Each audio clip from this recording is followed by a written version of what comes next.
بسم اللہ الرحمن الرحیم الحمدللہ رب العالمین والصلاة والسلام علی اشرف الانبیاء والمرسلین اما بعد۔ عزیز طلباء کرام، آج کی اس ویڈیو کے اندر ہم آیت نمبر 38 سے شروع کریں گے۔ اللہ تعالیٰ ارشاد فرماتے ہیں: اعوذ باللہ من الشیطان الرجیم فآت ذی القربى حقہ والمسکین وابن السبیل، لہذا تم رشتہ دار کو اس کا حق دو اور مسکین کو اور مسافر کو بھی۔ ذالک، یہ خیر بہتر ہے، للذین، ان لوگوں کے لیے،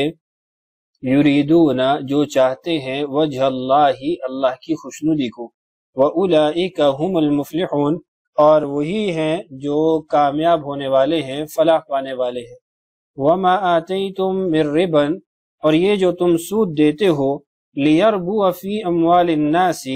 تاکہ وہ لوگوں کے مال میں شامل ہو کر بڑھ جائے، فَلَا يَرْبُو عِندَ اللَّهِ، تو وہ اللہ کے نزدیک نہیں بڑھتا۔ وَمَا آتَيْتُم مِّن زَكَاةٍ، اور جو تم زکوٰۃ دیتے ہو، تُرِيدُونَ وَجْهَ اللَّهِ، اس سے اللہ کی رضا چاہتے ہو، خوشنودی چاہتے ہو، فَأُولَئِكَ هُمُ الْمُضْعِفُونَ، تو جو لوگ ایسا کرتے ہیں وہی ہیں جو اپنے مال کو کئی گنا بڑھا لیتے ہیں۔ اللہ الذی خلقکم، اللہ ہی وہ ذات ہے جس نے تمہیں پیدا کیا، ثم رزقکم، پھر اس نے تمہیں رزق دیا، ثم یمیتکم، پھر وہ تمہیں موت دیتا ہے، ثم یحییکم، پھر وہ تمہیں زندہ کرے گا۔ هل من شرکائکم، کیا ہے تمہارے شریکوں میں سے، من یفعل، جو کرے، من ذالکم من شیء، اس میں سے کوئی بھی کام، یعنی جو تم نے اللہ کے علاوہ غیروں کو شریک بنا رکھا ہے، ان میں کوئی بھی ایسا ہے جو یہ کام کر سکے، سبحانہ، پاک ہے وہ، وتعالی، اور بلند ہے، عما یشرکون،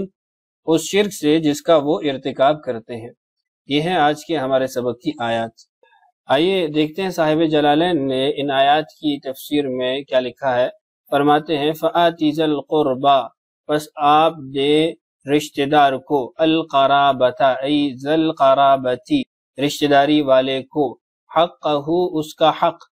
کس اعتبار سے اس کا حق، من البر، نیکی کے اعتبار سے، بھلائی کے اعتبار سے، والصلۃ، اور صلہ رحمی کرنے کے اعتبار سے، یعنی رشتہ داروں کے جو حقوق ہیں ان کی دو قسمیں صاحب جلالین نے لکھی ہیں، ایک ان کے ساتھ اچھا سلوک کرنا، حسن سلوک کرنا، اور دوسرا یہ کہ صلہ رحمی کرنا، رشتے کو قائم کرنا۔ والمسکین، اور مسکین کو بھی دیں، عطا کریں، وابن السبیل، اور مسافر کو بھی عطا کریں،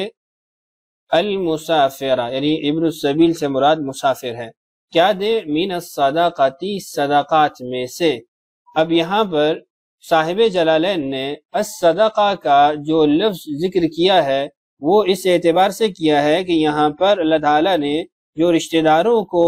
دینے کا حکم دیا ہے وہ زکوٰۃ نہیں ہے، بلکہ تطوع صدقہ ہے، نفلی صدقات ہیں کہ وہ ان کو دیں، مساکین کو دیں، مسافروں کو دیں، اس لیے کہ مستحقین زکوٰۃ تو 8 ہیں جو اللہ تعالیٰ نے 8ویں پارے کے اندر ذکر کیے ہیں۔ یہاں تمام مصارف زکوٰۃ کو ذکر نہ کرنا اس بات پر دلالت کرتا ہے کہ یہاں پر جس چیز کی ادائیگی کا حکم دیا جا رہا ہے وہ نفلی صدقہ ہے۔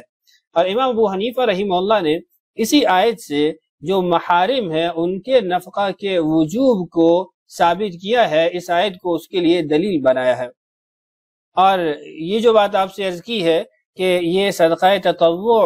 یعنی نفلی صدقہ کے متعلق ہے، زکوٰۃ واجبہ کے متعلق نہیں ہے، اس کی ایک وجہ یہ ہے کہ یہ صورت مکی صورت ہے، اور جو زکوٰۃ فرض ہوئی ہے وہ مدینہ ہجرت کرنے کے بعد 2 سال بعد زکوٰۃ فرض ہوئی ہے، تو اس لیے یہ صورت مکہ کے اندر نازل ہوئی، تو وہاں پر زکوٰۃ کا حکم موجود نہیں تھا۔ وَأُمَّةُ النَّبِي صلی اللہ علیہ وسلم تَبْعٌ لَهُ فِي ذَلِكَ، یہ دراصل یہاں وضاحت کی جا رہی ہے کہ پیچھے جو صیغہ ہے فآتی، یہ مفرد کا صیغہ ہے، اور اس سے خطاب رسول اللہ صلی اللہ علیہ وسلم کو براہ راست ہے۔ اب فرما رہے ہیں وَأُمَّةُ النَّبِي صلی اللہ علیہ وسلم تَبْعٌ لَهُ فِي ذَلِكَ، کہ رسول اللہ صلی اللہ علیہ وسلم کی جو امت ہے وہ اس خطاب کے اندر داخل ہے، اس سے رسول اللہ صلی اللہ علیہ وسلم کی امت کو بھی مخاطب کیا جا رہا ہے۔ ذَلِكَ، ذالک سے مراد ذالک الایتاء یا پھر ذالک الانفاق، یہ عطا کرنا، خرچ کرنا، خیر بہترین ہے، للذین ان لوگوں کے لیے، یریدون وجہ اللہ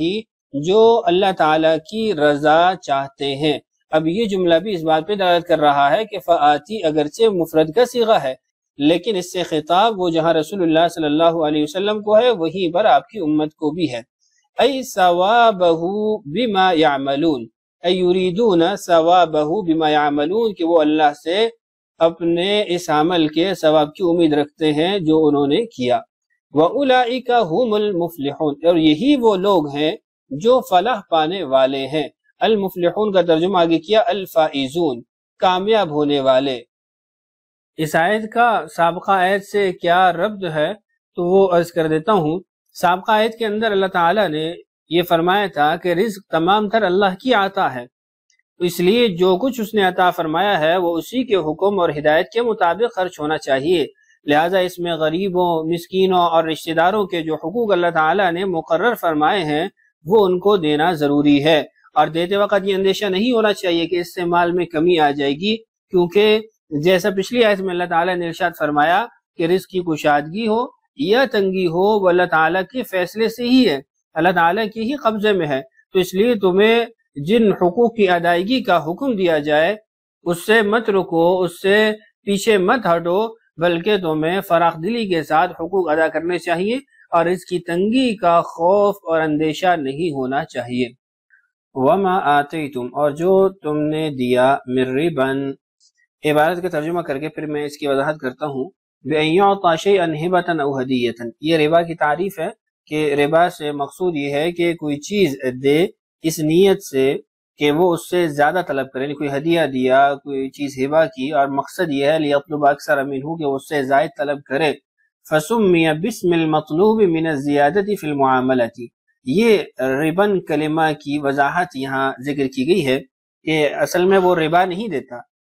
وہ تو پیسے دیتا ہے، ہدیہ دیتا ہے اور ہبہ دیتا ہے، مقصود اس کا اضافہ ہوتا ہے، مطلوب اس کا اضافہ ہوتا ہے۔ تو یہاں پر اللہ تعالیٰ نے جو کلمہ ذکر کیا ہے یہ وہ مطلوب چیز ہے جس کے لیے وہ مال کی ادائیگی کرتا ہے۔ فسمیہ، پس نام دیا گیا، بسم المطلوبی، مطلوبہ چیز کا، من الزیادتی، اضافے میں سے، فی المعاملتی، معاملے میں، یعنی جب کوئی آدمی کسی کو ہدیہ دیتا ہے اور اس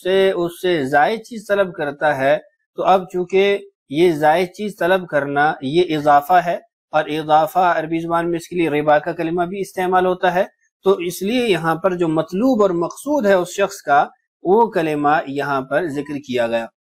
لِيَرْبُوَ فِي أَمْوَالِ النَّاسِ، تاکہ وہ لوگوں کے مال میں شامل ہو کر بڑھ جائے، المعطین،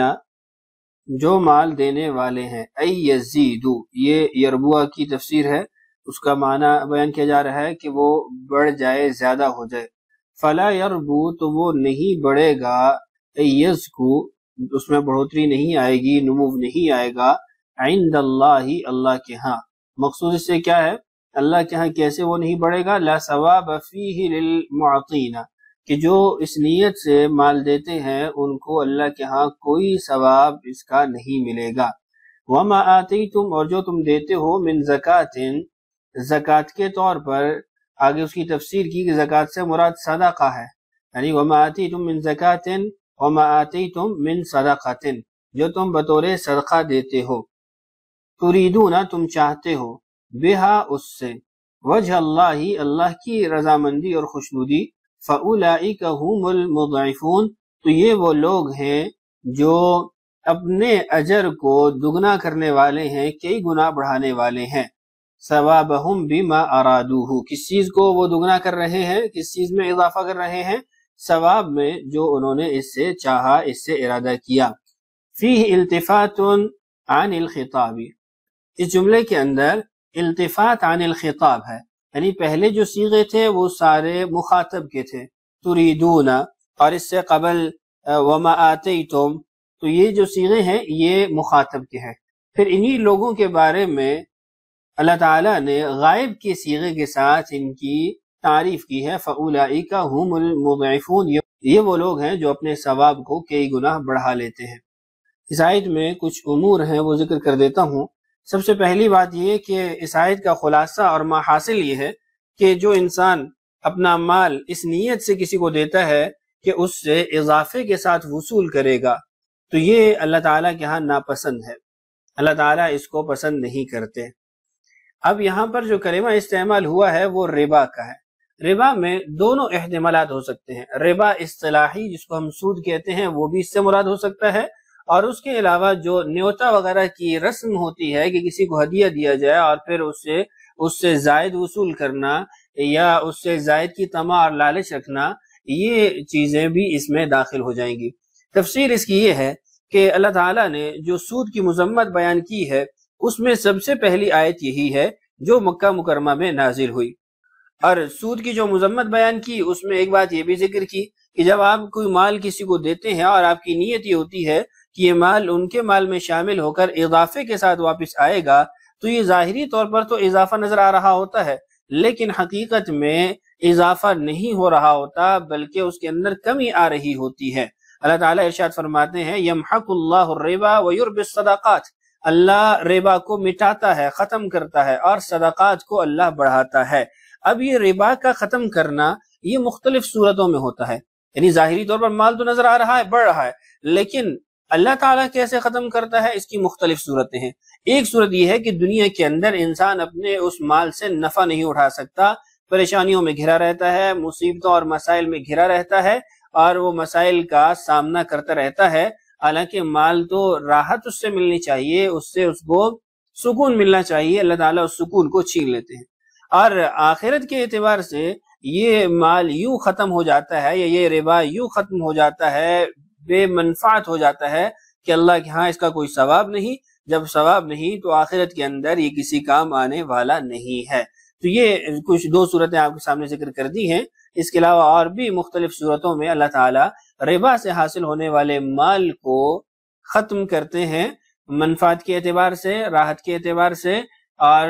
اس کے انتفاع کے اعتبار سے۔ اور دوسری بات جو میں نے پہلے عرض کی کہ بہت سے مفسرین کا بھی یہی قول ہے کہ ربا کے جو معنی یہاں پر مراد ہیں وہ نیوتا وغیرہ کی رسم ہے جو ہمارے ہاں رائج ہوتی ہے کہ کوئی کسی شخص کو اس نیت سے تحفہ دے کہ وہ اس سے زیادہ قیمتی تحفہ اس کو دے گا، تو اس کو یہاں پر اللہ تعالیٰ نے منع فرمایا ہے۔ اور سورہ مدثر کے اندر بھی آیت نمبر 6 کے اندر اللہ تعالیٰ نے اس کے ناجائز ہونے کو بیان فرمایا وَلَا تَمْنُن تَسْتَكْثِرْ۔ تو یہ دونوں صورتیں اللہ تعالیٰ کے ہاں مذموم ہیں، ناپسندیدہ ہیں، تو اس لیے ان دونوں سے بچنا چاہیے۔ ہاں اگر کسی کو بغیر اس نیت کے تحفہ دیا جائے شادی وغیرہ پہ کہ اس کی طرف سے اضافے کے ساتھ واپس آئے گا، یہ نیتیں وغیرہ نہ ہو تو پھر یہ معاملہ درست ہو جائے گا۔ دوسری بات یہ وَمَا آتَيْتُم مِّن زَكَاةٍ، اس کا آگے ترجمہ کیا گیا صدقۃ۔ اس کی ایک وجہ تو یہ ہے کہ چونکہ یہ صورت مکی ہے اور مکہ کے اندر زکوٰۃ کا حکم نہیں تھا تو اس سے مراد صدقہ ہے۔ دوسری بات یہ ہے کہ صدقہ کو پھر زکوٰۃ کا نام کیوں دیا گیا؟ صدقہ کا نام بھی تو دیا جا سکتا تھا، وَمَا آتَيْتُم مِّن صَدَقَةٍ تُرِيدُونَ۔ تو اس کے بارے میں علماء نے لکھا ہے کہ اللہ تعالیٰ نے یہاں پر صدقہ کو زکوٰۃ سے اس لیے تعبیر کیا کہ اس کا لغت کے اندر معنی ہے پاک کرنا،